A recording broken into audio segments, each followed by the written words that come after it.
Hey guys, welcome back to my channel.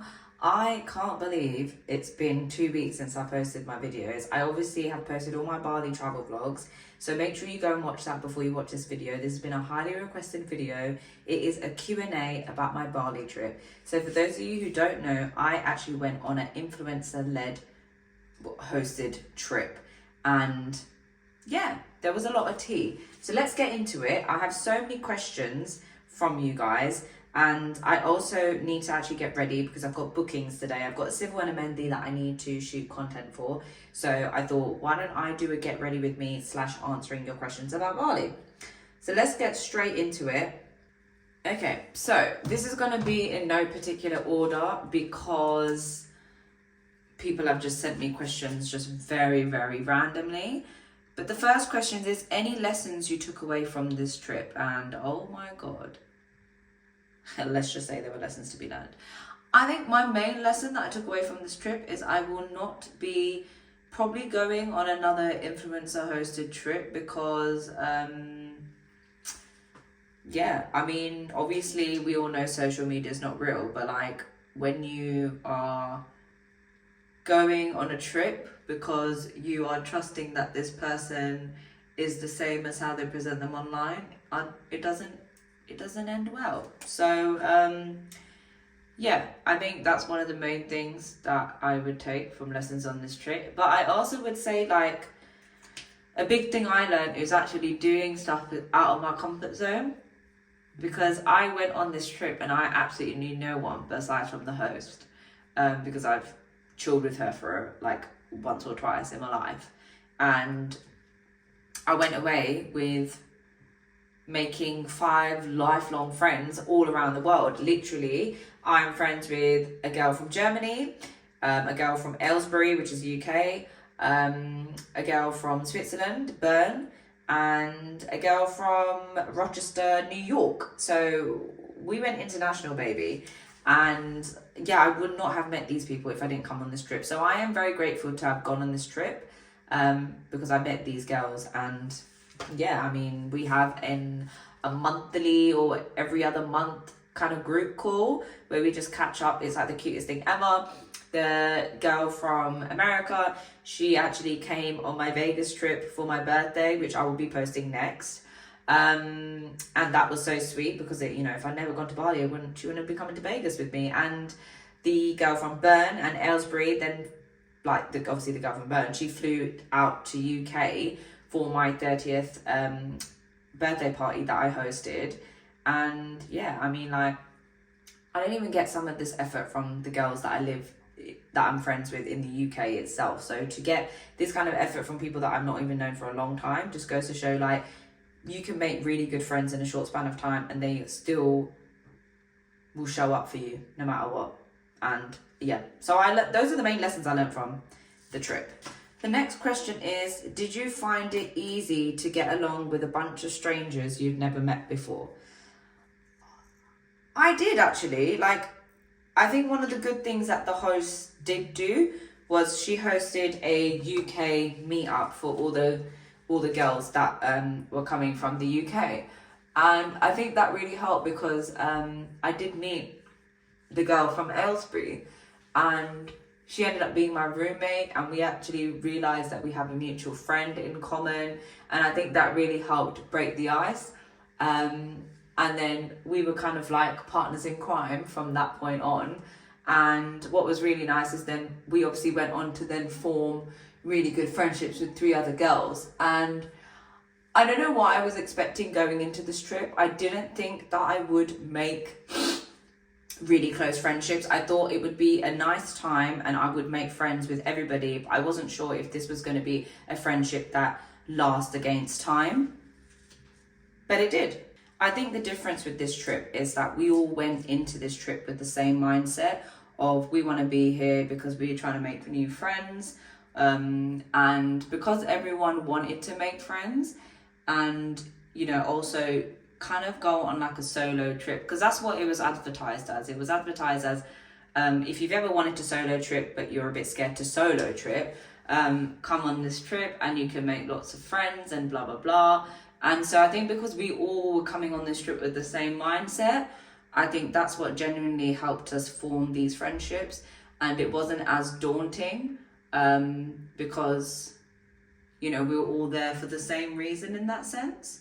So yeah, I think it was easy in that sense, because we all wanted to make friendships, because otherwise coming on a random trip with a bunch of strangers and not making friends the entire time is a complete waste of time, and also very boring and isolating. So I think it was easy in that sense. But also, as you guys know, I'm a YouTuber, I'm very chatty, I'm very honest, and I just say what I'm thinking, and that can bode well and not. And on this trip in particular, the girls that I then attracted to become friends were all kind of on that same level. So that was quite nice, really. I've kind of already answered this question at the start of the video, but the question is, would you go on another influencer holiday with the same influencer or another influencer again? And if I'm honest, because of what transpired on this holiday, I wouldn't go with the same influencer. And that's probably traumatized me to a point that I probably wouldn't go on another influencer hosted trip anyway. So the answer, quite frankly, is a no, unfortunately. What are your thoughts of an influencer rated trip now that you've been on one? I think an influencer related trip can be a great idea if you know what you're getting into. I have seen a lot of other influencer-led trips of other influencers that I follow, and they all have an amazing time, and you can tell from the vibe of the group, like, how it's been.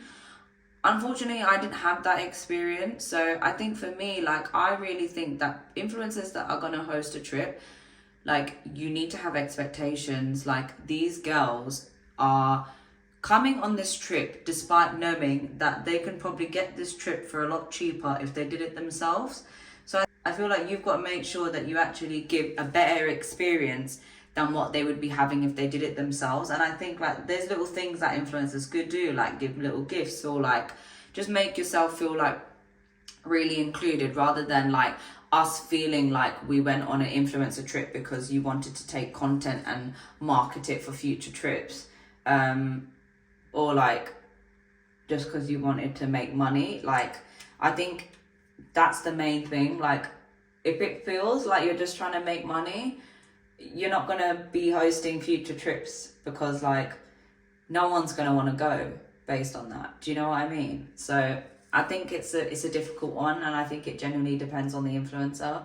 But I think those are my main thoughts. I mean, I'm not an influencer. I know a lot of people consider me to be one, but I just don't see myself as one, because I have a following of 11.8k followers on TikTok, but I would call myself a micro influencer or a nano influencer, whatever you want to call it. So I wouldn't call myself an influencer. But I think if I was hosting the trip, there's just a lot of things that I would do differently. I would make sure all the girls are included.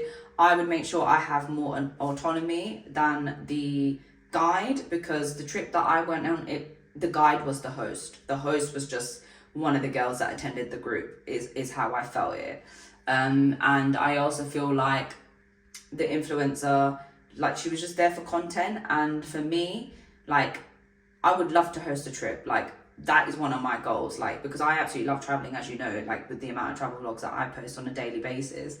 And I just think for me, like, if I was hosting a trip, I would make it like, I would want to do the itinerary, because with all the trips that I go on, all my friends that go on trips with me, I have like a very structured itinerary. It's not because I'm a type A person, it's just because I like to be organized. Like, I feel like if I'm going to a country, I want to be able to say I've done that country justice, to the point that if I really liked it enough, I can come back and then do some other stuff. But I've done all the main stuff that needs to be done in that city. And I just feel like there was so many things that we didn't get to do on this trip. You know, it was poorly organized. The travel company wasn't that good, and I only found out after, like, it's been known for not having like good reviews in general. So yeah, I just think that, you know, choose a different travel company and just organize it a bit better yourself, because like, people are spending so much money to come out there on the basis of you being there and you hosting this trip, and I feel like it wasn't done justice, unfortunately. Did I have fun? Of course, I had so much fun. I mean, like, besides from the fact that a lot of it was traumatizing, you know, we got matching tattoos. The day that I planned at the end in Seminyak, one of my favorite days, we did snorkeling in Nusa Penida, one of my highlights, and we did a spiritual healing experience in Nusa Penida. It was an amazing experience. I genuinely think, though, the reason I had fun was because of the girls that I actually were friends with, because there was a lot of drama on that trip, unfortunately. And I feel like if I didn't have those friends, I probably wouldn't have had fun, if I'm honestly speaking. What was your favourite part of the trip? I mean, probably getting tattoos. And just that last day just felt like exactly what I wanted Bali to be like. So that was really, really fun. Would you go again with the group? I mean, I would go again with the girls that I met, because we actually were trying to plan for a trip this summer. But unfortunately, loads of us are busy. But I would definitely go with the group of girls that I met, but not the rest of the group, if that makes sense. I find girls' trips can be cliquey. Did you experience anything like this on your trip? I don't know the best way to answer that question. It was cliquey, yes. I mean, it was evident that there was two separate groups on this trip, which was my group of girls and another group of girls. Unfortunately, there was a lot of mean girls high school behavior on the trip, and that did ruin a lot of the trip, unfortunately, I have to say. So yes is what I would say. But honestly, you put a bunch of brown girls, strong opinionated women on one trip, it's bound to happen, is it? Best location on the trip. Ooh, I really liked Ubud, but I really liked Seminyak, but I didn't get to see a lot of Seminyak, so I would say Ubud. Nusa Penida was really nice, but we just did too much there. Like 3 days is too long in Nusa Penida, if I'm honest. Like 1 day was more than enough. Any tourist traps we should avoid? Yeah, I feel like that really viral temple where you see everyone doing spiritual healing in Ubud, I think you can avoid it. I mean, the scenery and the views are nice, but I think the one that I did in Nusa Penida was just so amazing that the Ubud one was completely nothing compared to it. So I would say try and do the local stuff more than the touristy stuff. Like if you go with a guide, they will take you on the actual local related stuff rather than the touristy stuff. Would you go back to Bali? 100%. I absolutely loved Bali. I just thought it was friggin' amazing. I mean, I spent 9 days there. I would have preferred to do it differently, as I've mentioned, but I do think that I would love to go again, but like maybe stay in villas, because I didn't stay in villas when I went. I only stayed in hotels, which was quite unfortunate. But yeah, I do think that it was amazing. I would definitely go again. But I'd probably go with my husband this time and go on a little romantic trip. Where did you stay, and would you recommend any of those places? I think the first hotel that we stayed at, all the hotel recommendations will be in the description box below. I'll also pop it on the screen here. The first hotel we stayed at, don't remember the name at the moment, was really nice. And the last hotel was really nice. So I'd recommend it if you want a hotel vibe. If I'm honest, Bali is known for villas, and I would 100% have just stayed in villas. Like, you want the private pool experience, you want the bathtub with the flowers and all of that. And I feel like we didn't get to experience that in Bali, which I really regret. So I would recommend it, but it depends on your vibe. Was it cheap there? It was so dirt cheap, especially if you're coming from the UK. You genuinely feel like royalty. Like, I felt like, oh my god, like, this is amazing.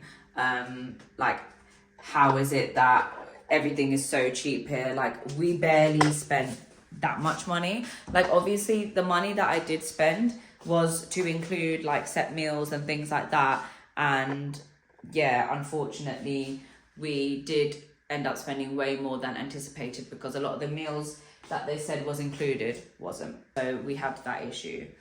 But overall it was really cheap. Like, we took motorbikes everywhere, which was so much fun. Really gives you that Asia feeling. And that was like literally like for a 30-minute drive, I think I spent like £5, like so cheap. Best food I had on the trip, if you've watched my travel vlogs, you know it's nasi goreng. I absolutely love nasi goreng. I miss it all the time. It was like the best meal I've ever had in my life. What was something that surprised you?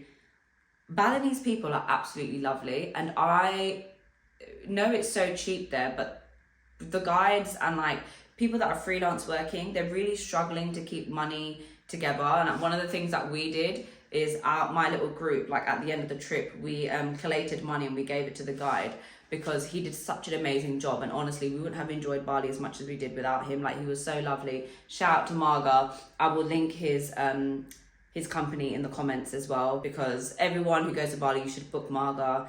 Absolutely amazing. He's so young and he does so much for his family. He's trying to build a house. Every money that he gets, he puts it towards the house to build a family home, and I just think that's so sweet of him. We collated so much money and we gave it to him, and I was really surprised to find out that as a guide, meals aren't paid for, but accommodation's paid for, but meals aren't. And I really struggled to understand the meaning behind that, because if you're out every day with the group, you can't be expected to pay for food when you're already earning pennies.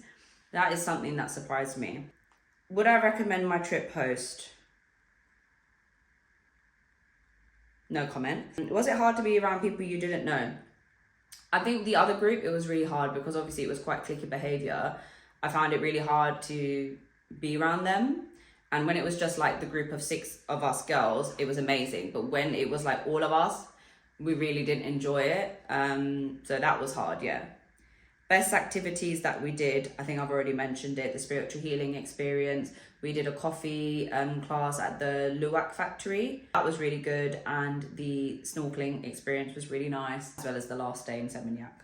What do you wish you did more on the trip? Visit more different places, I'd say. Did you find the overall itinerary worth the price you paid? No. The company that we went with, like, everything was just really poorly organized, and I found the price that I paid did not reflect the quality of the accommodation as well as the service. And I did put in a complaint with the company.